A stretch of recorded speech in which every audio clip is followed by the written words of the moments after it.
ಒಂದು ದಿನ ಒಂದು ಹಳ್ಳಿ ಕಾಡಿನ ಅಂಚಿನಲ್ಲಿ ಇದ್ದಿತು.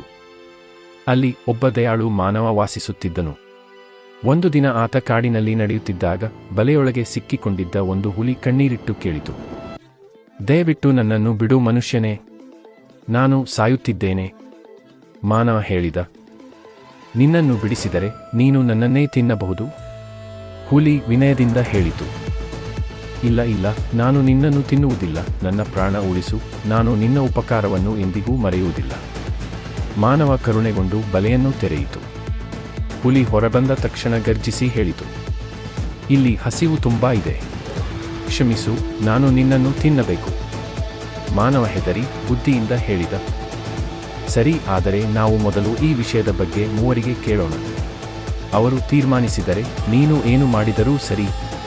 ಹುಲಿ ಒಪ್ಪಿತು. ಮೊದಲು ಅವರು ಒಂದು ಮರವಿಗೆ ಹೋದರು. ಮರ ಹೇಳಿತು, ಮನುಷ್ಯರು ನನ್ನಿಂದ ಹಣ್ಣು ತಿನ್ನುತ್ತಾರೆ, ನೆರಳು ಪಡೆಯುತ್ತಾರೆ, ಆದರೆ ಕೊನೆಯಲ್ಲಿ ನನ್ನನ್ನು ಕಡಿಯುತ್ತಾರೆ. ಹೀಗಾಗಿ ಹುಲಿಯು ನಿನ್ನನ್ನು ತಿನ್ನುವುದು ನ್ಯಾಯ.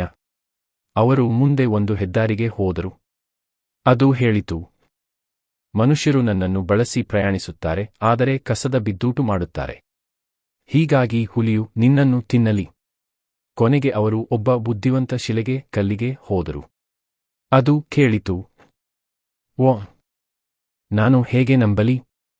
ಹೇಗೆ ಹುಲಿ ಬಲೆಯೊಳಗೆ ಸಿಕ್ಕಿಕೊಂಡಿತ್ತು ಎಂದು ತೋರಿಸು. ಹುಲಿ ಮತ್ತೆ ಬಲೆಯೊಳಗೆ ಹೋದಾಗ ಶಿಲೆ ಹೇಳಿತು, ಇದೀಗ ಬಲೆ ಮುಚ್ಚು. ಮಾನವ ಬಲೆಯನ್ನು ಮುಚ್ಚಿದ. ಹುಲಿ ಮತ್ತೆ ಸಿಕ್ಕಿತು. ಶಿಲೆ ನಕ್ಕು ಹೇಳಿತು, ಅಪಾಯಕಾರಿ ಪ್ರಾಣಿಗೆ ನಂಬಿಕೆ ಇಡುವುದು ಮೂರ್ಖತನ. ಮಾನವ ದೇವರಿಗೆ ಧನ್ಯವಾದ ಹೇಳಿ ಮನೆಗೆ ಹೋದನು.